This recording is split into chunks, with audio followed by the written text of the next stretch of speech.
How's it going, guys? Andrew here with Justified EDC, and I just wanted to bring you guys another quick EDC update. Since I did my last one, a couple things have changed. I'm going to come ahead and throw some stuff on screen here just so you guys keep watching. Okay, a couple things have changed. I've started to get some stuff in for review, and I've gotten some comments that I want to address in terms of why I carry what I do, and how I carry it, all that good stuff. So I'm just gonna hop right into it real quick. I'm gonna get, again, the boring stuff out of the way, some of the stuff that hasn't changed. Keys haven't really changed all that much. I still keep my AirPods pouch on here. Again, it's just here on this little key clip, so I can take it off if I need it. But the only thing that else that has changed on here is this little flashlight here. And this is an O light. I do not like O lights, usually. Disclaimer that I usually, when I say I don't like O light, I mean weapon lights. Do not put O lights on your guns, handguns especially. Please do not carry with an O light. But for little EDC lights, they're fine. And I really liked this one because a lot of keychain lights are kind of hard to use because they're attached to all of this big bulk of keys. But this one has a magnetic cap here that the light actually can come off of the keychain. And when it comes off, the light turns on. And when it goes back into the cap, the light turns off. So I thought that was really cool. So if you're trying to find your door, the keyhole, and you want to be able to take this off and actually use the light like a light, you actually can now. So yeah, other than that, keys haven't changed. Still using that leather fob, AirPods, Victorinox Classic keys that I'm not going to show you. This Milmac blades, little bottle opener, shank thing, door fob for work, and then again the copper Order of the Black Shamrock tag, which I believe Steel Flame makes, but I'm not sure. So that's keys. We'll get those out of the way.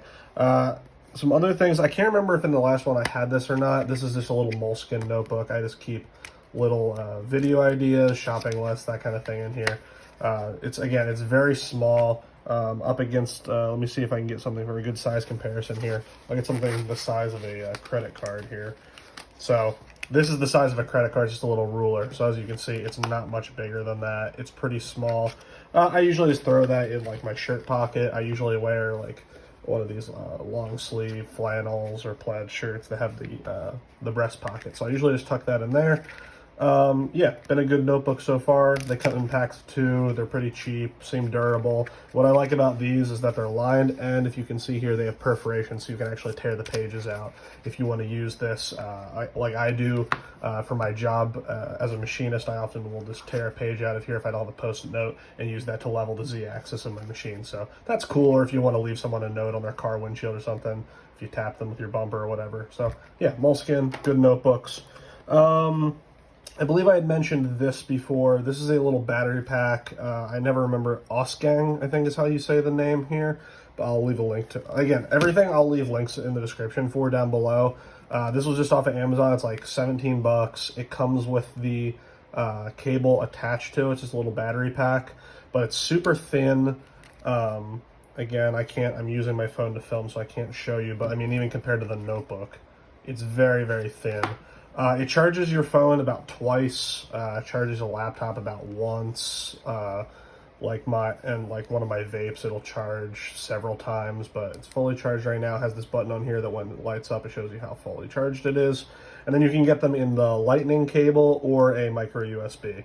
So like I got my wife one with micro USB because her work phone is an Android. So these are pretty cool. I usually just keep this in my back pocket with my phone. Because it's so thin, I don't even notice it. And then again, if I want to plug it in, this cord is attached, so I can just keep it in my pocket, plug this into my phone, and just keep them together in pocket. So very convenient. I have a bigger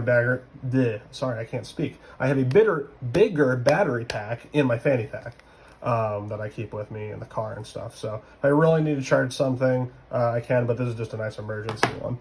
Moving on, things that have stayed the same. Medical, if you're going to carry something that can put holes in people, you should be able to patch holes in yourself. So carry a gun, carry a knife, you should have medical. This is just some flat compressed gauze. I'm not going to go over the reasoning for why I carry this over just a tourniquet. If you want to see that reasoning, go watch my first EDC video. It's actually the first video on my channel. But yeah, just some flat compressed gauze is pretty versatile. I also have here under this band, I have some just random band-aids and sterilization stuff. So little boo-boo kit and then some gauze. Usually I just keep this in my back left pocket. And if you haven't noticed, I'm going over where I carry this stuff on my body, because I've gotten comments of, oh, you can't carry all this stuff. Yes, you can. You should have pants that fit you. You should have a good belt, and you should know how to space it around your body so that it works and it's comfortable. So yes, you can carry a lot of stuff, and just because you carry a Glock 42 and a phone doesn't mean that the rest of the world has to. So gauze. Moving on, I'll probably do a video of where you can actually see how I carry stuff on body, but for now I'm just going over where I carry it. Another thing I wanted to address is the knife that I'm carrying right now is made by BW Knives and has this offensive industry deep carry sheath for the pocket. Again, discrete carry concepts clips, grabs the pocket, sits down in there like that, and you can kind of just substitute a fixed blade for your normal EDC folder.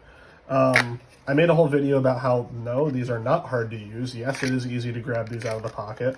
But another thing I saw was people saying, if you're going to use this as not only your EDC blade, but as a defensive blade, why do you keep it on the same side as your gun? I'm right-handed.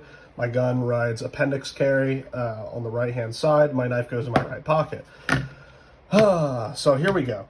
This might be controversial, but a lot of the people that teach that, like clinch fighting, Bill Rapier, Craig Douglas, and I'm not here to discredit anyone. Obviously, these guys have way more real-life experience than I do. They've trained a lot more years than I have. So, everything they say is correct, and I think has an application. For me, though, who has limited time to train and has not been able to dedicate their entire time to law enforcement, military, being in the training community, I'm not going to draw a gun in somewhere in a range that someone can grab it. And I'm definitely not going to draw a gun if I'm already in a clinch with someone. That's what I want my knife for, so I can kind of clear that threat out of the way and then gain distance so I then can carry a gun if I still need to deal with the threat. But I'm not a big fan of introducing a gun into that kind of close quarters clinch fighting. If someone is already on me, like contact with me, or able to reach out and grab the barrel of my gun, I'm not going to draw the gun. It just doesn't make any sense to me. Again, I'm sure those guys could have some arguments that they could refute that kind of stuff. And again, maybe at their skill level, it makes more sense. But for me, I'm not telling you what to do. It just makes sense that I have this on my right side, so I'm right-hand dominant. Obviously, I practice with both hands. If you do any kind of combative blades training, you know that you're going to learn how to pass your knives between hands. But I want it on my right-hand side so that I can use my dominant hand if I'm in that kind of close quarters kind of entanglement. Now, the other thing that people seem to miss is that everyone says, well, why don't you carry a knife on the left side? Like, so you can, if you have a gun drawn and someone is grabbing your gun and you need to free the gun or your other hand is caught up. One, I just explained why I do that. And two, if you didn't pay attention, I often do carry a knife on my left side horizontally on my waistband. Getting a knife from inside the waistband in a clinch is extremely difficult if you've ever done any kind of force-on-force training. Clearing that garment, getting to your torso, and being able to safely draw a blade from like an appendix carry or like a 9 o'clock is very difficult under pressure. So again, the best way I found is either from the pocket or horizontal on the waistband where it's kind of canted downwards. You can kind of just reach up, clear what garment's covering it, and just grab it out like that. And I often do that if you pay attention. So this is the Tijuana coin reverse edge hitchhiker. I showed this off in my new gear video. Very cool knife. Micarta scales. I forget what, I think it's 01 tool steel. I don't remember, but came very sharp. And right now, until I get a deep sheath made for this, because I do want to be able to carry it like this in pocket, I have a soft loop on here, and I've been carrying it on my left side. So again, with my dominant hand, I can come over and draw this into a forward grip edge in, or, everyone listen up, I'm carrying this on my left side so that I can come in here with my left hand and draw it into reverse grip with my left hand. All right, now that should clear up everything for everyone. I'm going to refer everyone to this video now when I get angry comments later. So that's the knives. Again, kind of more and more, I've been using this completely as my EDC knife, and it's been doing awesome. I've been doing food prep with it, breaking down boxes, just pretty much anything you do with a EDC knife, and I've been carrying it as my right side defensive blade because, again, neutral handles are cool. It works in that reverse grip edge in that I prefer. So those are the knives out of the way. The last knife I should say is in here, and if you watch my new gear video, you'll have seen this already, and this will bring me into this pouch here. But it is the Creeper Knives friction folder. This one just happens to be a clip point blade with G10 scales, brass pins, brass pivot screw. It just looks like a Chicago screw. And then this bead on here that I added, which is a Twisted T brass bead from Feud, which I just thought was cool. I love Twisted T. I love the meme from a couple of years back.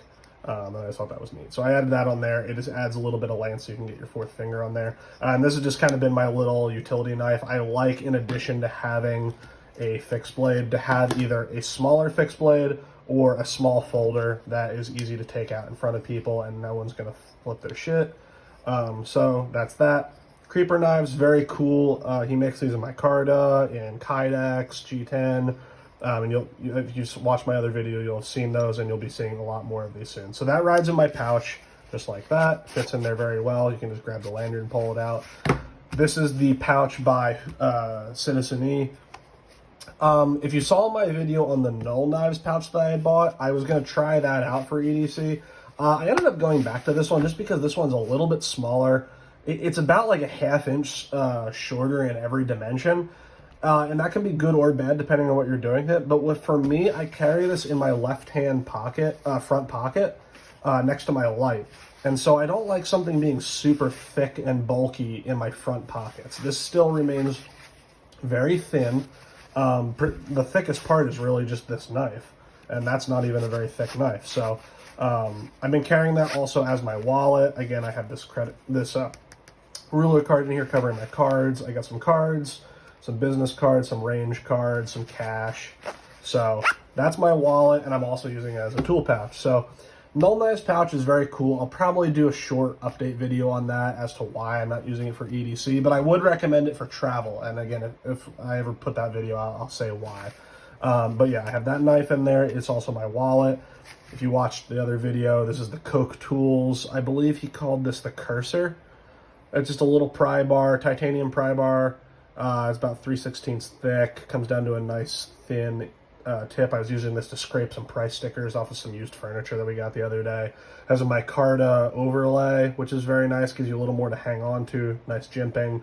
Then it has this pocket clip here on the back, which if I was going to carry this in pocket, I'd probably throw a lanyard on this loop here and take this clip off because I don't really like how the clip looks. It's kind of big and weird. But in this pouch, this keeps it riding nice and high, so I can just reach into my pouch, grab this little loop here, and pull it out. So the clip remains on there for now. But that's from Koch Tools. It's the Kurser. Again, links for everything will be down below. And then this I was super excited about. If you watch my other video, this was recommended by a subscriber who commented telling me about this when I said I wanted a new EDC pen.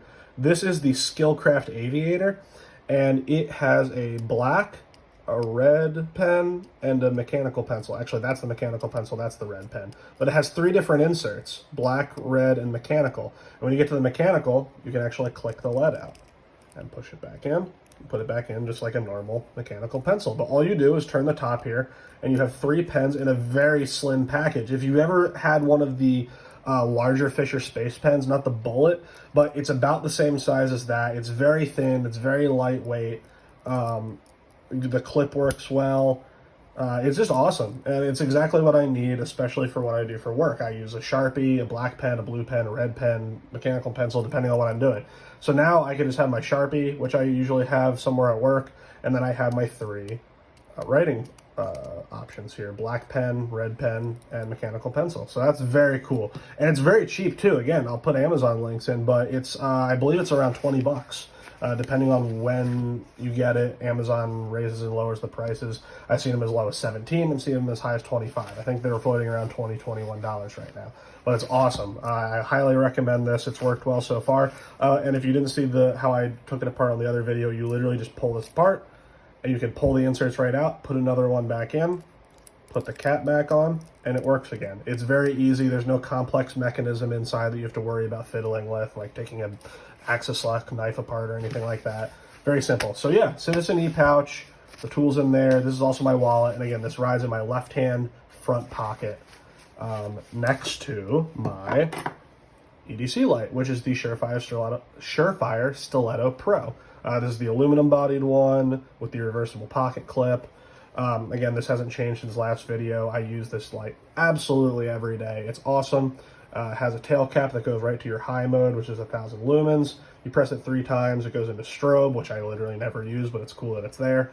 And then you have a low, medium, and high mode from this toggle switch right here. This switch here is like kind of your menu button for, you can program this light to do different, you can have these come on in different orders. So this is how you program that if you look up their manual. And then it is micro USB rechargeable. I never used to like micro USB rechargeable lights, and it used to just be because I would always forget to charge them, and then they would die on me, and it frustrated me. This lasts a long time. I don't know what the exact runtime is. I should measure it out in terms of how many days it lasts me, because again, I use this every day, especially at work.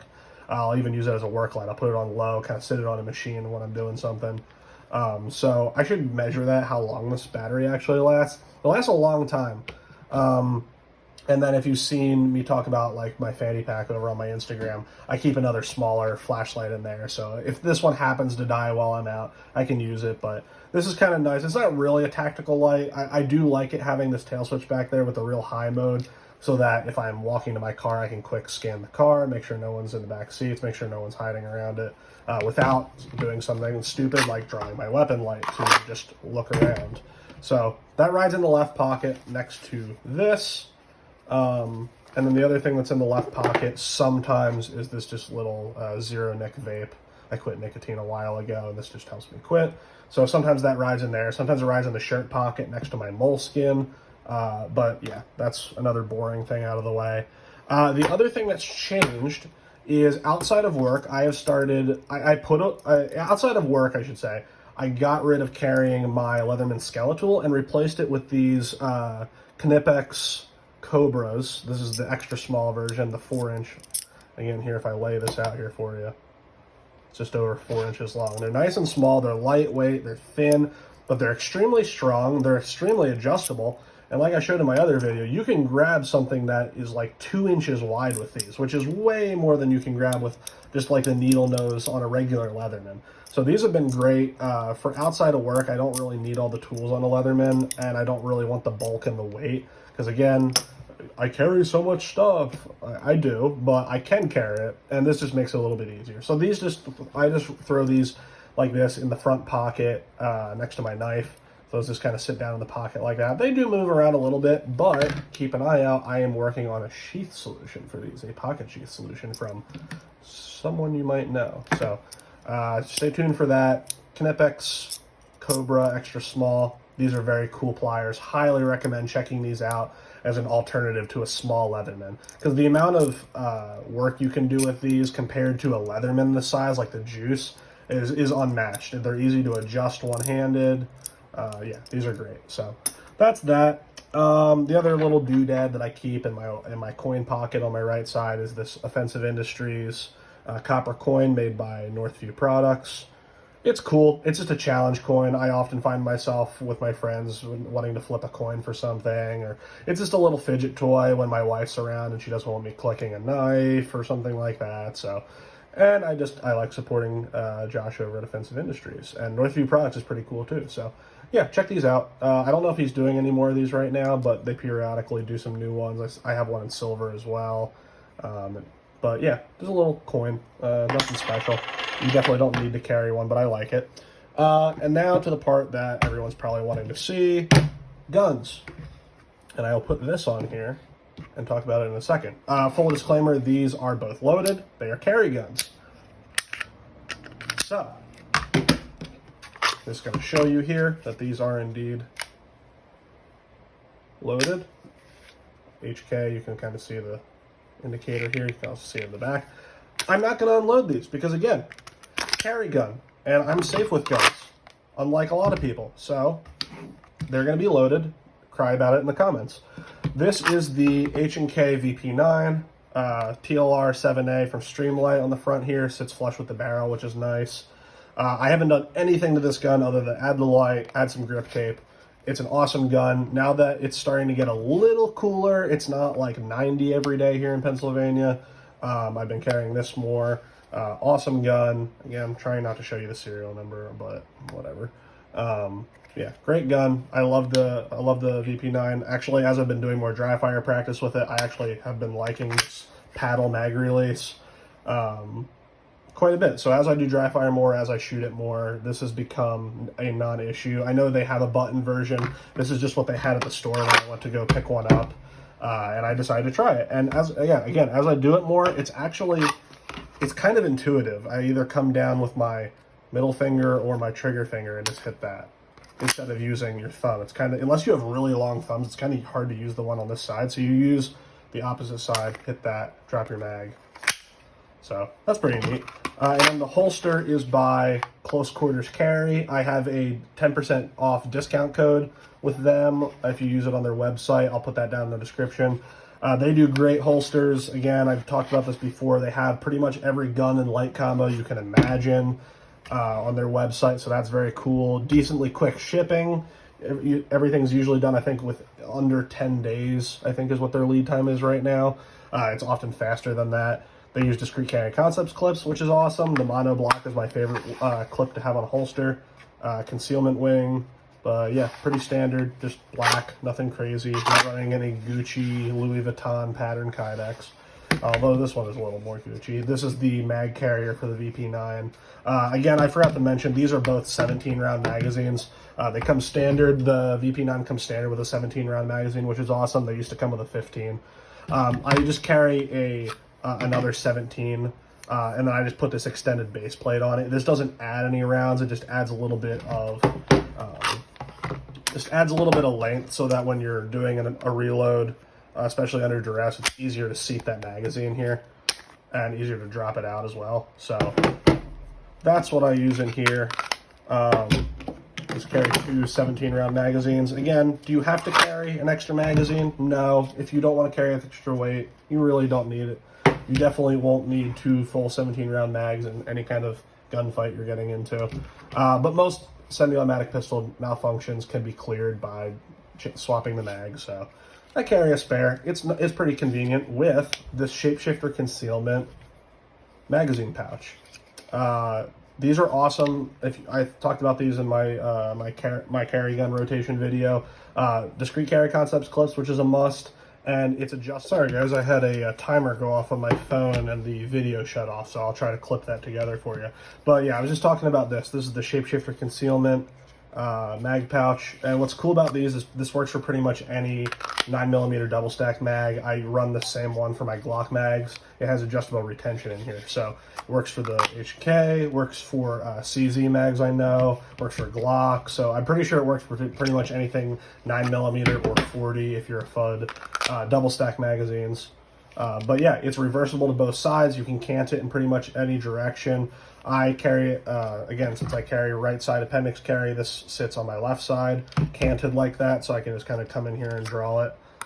So that's pretty cool.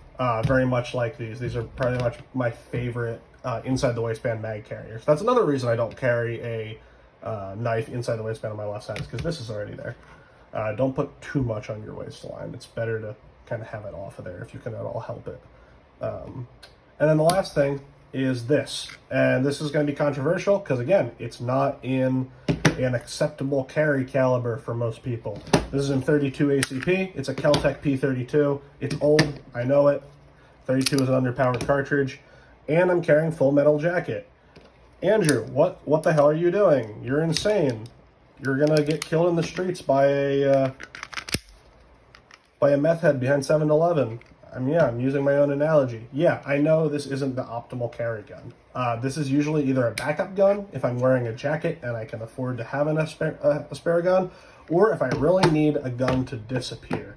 And there have been a couple occasions recently where I cannot have anyone knowing that I have a gun with this clip draw here, which is another thing that I do not recommend unless you have a pistol with a trigger guard holster with a lanyard attached to your belt, or a very long double action trigger. I'm actually going to clear this gun because I want to show you just how stupidly long and heavy this trigger pull is. So I'm not really worried about that happening accidentally. So I'm going to load this back up again because, whoops, dropped my bag here. Load this up again because it is a carry gun. And if you can't handle seeing a loaded gun on camera, don't watch the video. So yeah, 8 rounds of 32, which is pretty cool. They have the P3AT is a little more popular. It's the 380 version, but you get 2 extra rounds in this one. It's a 7-round magazine, 1 in the chamber. 8 rounds of 32 isn't bad. And yes, I am carrying full metal jacket because the only reason you really carry hollow points, yeah, wound channels, all that, expansion, whatever. You really want to carry hollow points for cartridges that have the potential to over-penetrate what you're shooting at.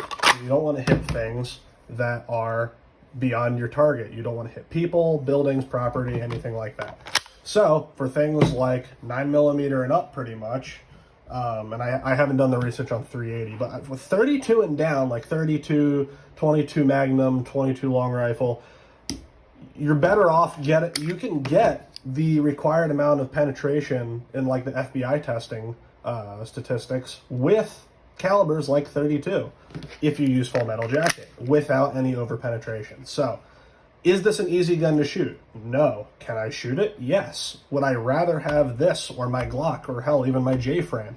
Yeah. But if I really need this to disappear, this can get clipped behind my belt on my pants, sit all the way below my waistband. And then if you've ever seen those cartel videos of the guy where they carry below the pants and they kind of tap the barrel to push it up above the waistline and then grab it out, it's similar to that. They're way better than I am. But again, I'd rather have this than no gun at all. I'll just say that much. I'm not going to tell you where I was and what I was doing. But yeah, Keltec P32, it's an oldie but a goodie.